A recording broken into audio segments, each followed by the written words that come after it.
Hello नमस्कार श्री स्वामी समर्थ. कशा आहात तुम्ही सगळेजण? आय होप की मस्त आणि मजेत असणार.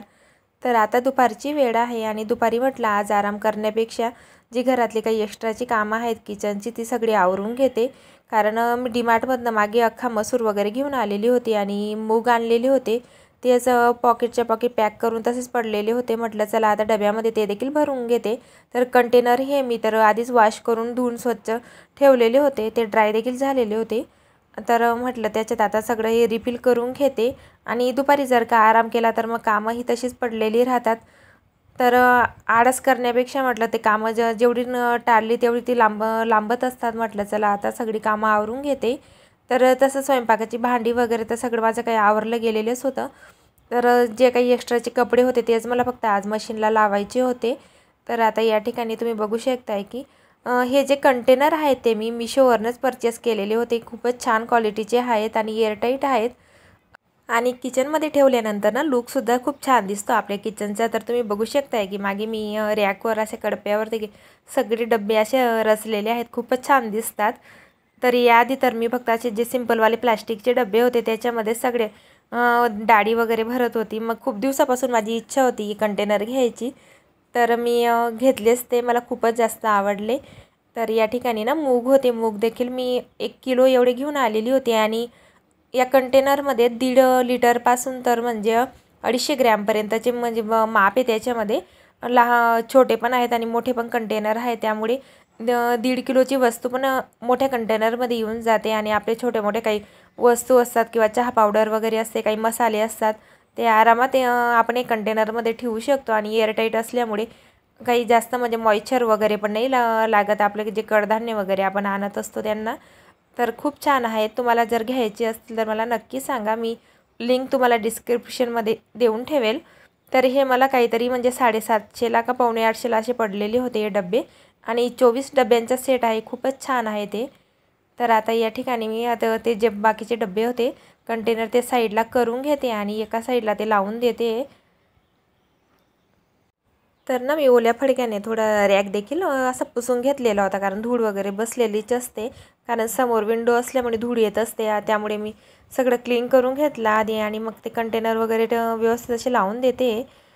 तर या ठिकाणी तुम्ही बघू शकता की किती छान असा लुक दिसतोय किचनचा.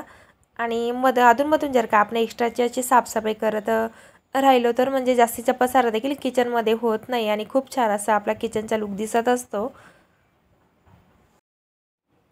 तर किचनवर काउंटरटॉपवर आहे ना मी साईडला असे स्टीलचे रॅक ठेवलेले आहेत छोटे छोटे आणि त्याच्यावर ना काचेचे जे छोटेवाले कंटेनर येतात जे डीमार्टमध्ये येतात ते छोटेवाले कंटेनर ते जार मी ठेवलेले आहेत आणि खूपच सुंदर असा याचा लुक दिसत असतो. तर तिथं देखील धूळ वगैरे थोडी जमा झालेली होती. ते देखील मी आता क्लीन करून घेते आणि उन्हाळ्यामध्ये भरपूर अशी धूळ घरामध्ये येतच असते. आम्ही टॉप फ्लोअरला जरी असलो तरी म्हणजे हवेमुळे ती धूळ येतच असते घरामध्ये. त्यामुळे दर आठवड्याला एकदा किंवा दोनदा ही क्लिनिंग डीप क्लिनिंग मी करतच असते. तर आता या ठिकाणी सगळे जे काचेचे कंटेनर होते ते देखील मी असं व्यवस्थित असे सेट करून घेतलेले आणि या ठिकाणी तनूच्या जे स्टीलच्या बॉटल होत्या त्या देखील मला आज स्वच्छ अशा धुवायच्या होत्या. तर त्यासाठीच मी गॅसवर पाणी गरम करायला ठेवते. तर ना मी बॉटल कशा प्रकारे स्वच्छ करते ते नक्की बघा. तर या ठिकाणी जे मुलांच्या आपण शाळेच्या बॉटल असतात आपण भरपूर वेळा काय होतं ना गरम पाण्याने वॉश न करता तसंच थंड पाण्याने वॉश करून त्यांना ते देत असतो. त्यामुळे बॅक्टेरियाज वगैरे हे नष्ट नाही होत. तर या ठिकाणी ना जे स्टीलच्या बॉटल होत्या तर त्यामध्ये मी आधी मीठ टाकलेलं आहे आणि आता गरम पाणी टाकून ते स्वच्छ असं त्यांना धुवून घेणार आहे गरम पाण्याने आणि मिठामुळे ते पूर्ण बॅक्टेरिया जे असतात ते नष्ट होत असतात किंवा चिकटपणा असतं बॉटल्समध्ये आपण डेली त्याच्यामध्ये पाणी भरून देत असतो मुलांना. तर तो सगळं चिकटपणा हा दूर होतो. तर या ठिकाणी तुम्ही बघू शकताय की मी कशा प्रकारे बॉटल या स्वच्छ करून घेते. तर गरम पाणी टाकल्यानंतर ना असं त्यांना म्हणजे पूर्ण पाण्याने ते आपण वॉश करून घ्यायचं आहे. तर आता या ठिकाणी ना गरम पाण्याने वॉश झाल्यानंतर परत आपण थंड पाण्याने ते स्वच्छ असे धुवून घ्यायचे आहे आणि धुतल्यानंतर आपल्याला झाकण बंद करून ठेवायचं नाही.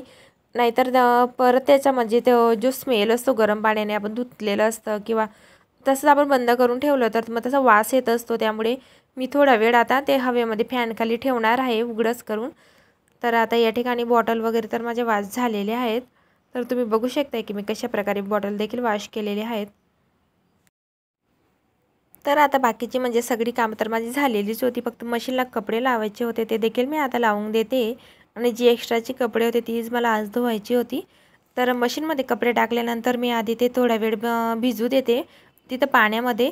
तर एक पाण्याने ते म्हणजे फक्त वॉश होऊ देते आणि मगच नंतर मी त्याच्यामध्ये जे मशीन लिक्विड असतं डिटर्जंट लिक्विड ते टाकत असते. यामुळे काय होतं ना, कपडे असे स्वच्छ वॉश होतात. आणि आता या ठिकाणी मशीनला कपडे वगैरे तर लावले गेलेले होते. तर ना मी आज मला रात्री साबुदाण्याची खिचडी बनवायची होती, त्यासाठीच मी आता साबुदाणे भिजायला घालते. तर उपवास वगैरे तर काही न होता, पण म्हटलं आज इच्छा झाली साबुदाण्याची खिचडी खायची, मुलाला पण आवडते. त्यासाठी आता साबुदाणे आधी पाण्याने वॉश करून घेतले आणि मग त्याच्यामध्ये फक्त पाणी बुडील इतपत थोडंसं पाणी मी टाकून ते भिजायला ठेवणार आहे.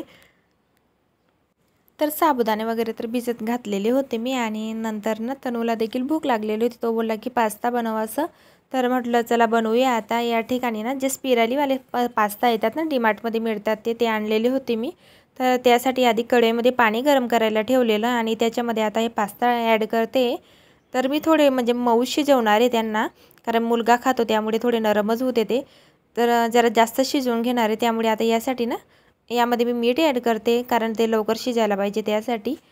तर आता मीठ वगैरे घातल्यानंतर ते आता 10 ते 15 मिनटासाठी मी लो फ्लेमवर पास्ताही शिजवून घेणार आहे. आणि आता या ठिकाणी दुसरीकडे मी तोपर्यंत जे पास्ताचं पॉकेट वगैरे होतं ते देखील मी मोठ्या कंटेनरमध्ये ठेवून घेते. आता नंतरच मी आता जे एखादं कंटेनर छोटंवालं खाली झालं की त्याच्यामध्ये पास्ता टाकेल.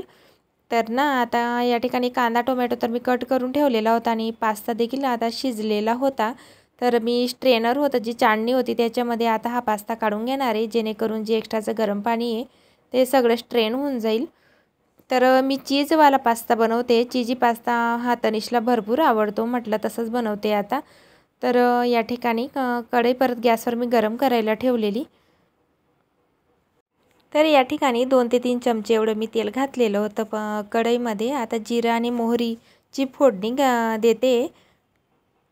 तर आता या ठिकाणी जिरं मोहरी घातल्यानंतर कांदा आणि टोमॅटो मी जो कट करून ठेवलेला होता आधीच, तोच आता ॲड करून घेते. तर कांदा आणि टोमॅटो देखील आपल्याला मऊ होईपर्यंत छान असा शिजवून घ्यायचा आहे. तर आपण या पास्त्यामध्ये आपल्या आवडीनुसार भाज्या टाकू शकतो. तर या ठिकाणी मी फक्त हिरवे मटार टाकते, जे आपले ताजे वाटाण्याचे दाणे येतात तेच मी या ठिकाणी टाकते. तर हिरवे मटारमुळे खूपच छान टेस्ट येत असते या पास्त्याला. आता हळद घालते, थोडं लाल तिखट मसाला घालते. आणि या ठिकाणी पिझ्झा पास्ता सॉस येतो नॉरचा, तो देखील मी ॲड करते थोडासा. यामुळे देखील खूप छान अशी टेस्ट या पास्त्याला येत असते. तर आता हे सॉस घातल्यानंतर काही सेकंदापर्यंत फुल गॅसवर आपल्याला हे छान असं परतून घ्यायचं आहे. आणि लगेचच याच्यामध्ये मी पास्ता ॲड करते. तर मी चीज फ्लेवरमध्येच हा पास्ता बनवणार आहे, म्हणजे चीज टाकणार आहे याच्यामध्ये. तर मग तनिषला चीज टाकून हा पास्ता भरपूर आवडतो, म्हटलं तसंच बनवते आज. आता यामध्ये ना पास्ता मसाला देखील ॲड करते. तर आता हे सगळं साहित्य परत मी छान असं मिक्स करून घेणार आहे.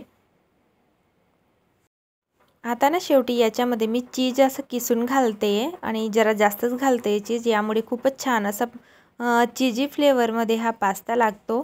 तर मीठ वगैरे मी वरून ॲड नाही करत आहे, कारण पास्ता शिजत असताना देखील मी मीठ घातलेलं आहे. आणि आपण जो पास्ता मसाला ॲड करत असतो तो थोडा खारटच असतो आणि सॉस देखील थोडा त्याच्यामध्ये मिठाची चव असते, त्यामुळे मीठ वगैरे मी नंतर नाही घातलेलं. तर आता या ठिकाणी 2 मिनटासाठी झाकण बंद करून फक्त एक वाफ काढून घेते. तर आता झाकण बंद केलेलं आहे आणि आता या ठिकाणी गॅस मी बंद केलेला आहे. तर तुम्ही बघू शकताय पास्ता आता रेडी आहे. आणि आता तनिषची जी फेवरेट डिश आहे त्याच्यामध्ये त्याला पास्ता देते मी खायला. तर या तुम्ही पण पास्ता खायला. चला तर मग आजचा व्हिडिओ तुम्हाला कसा वाटला मला नक्की कमेंटमध्ये सांग. आणि व्हिडिओ आवडला असेल तर लाईक करायला विसरू नका. आणि असेच नवीन नवीन व्लॉग बघत राहा. चला भेटूया नेक्स्ट व्लॉगमध्ये. बाय.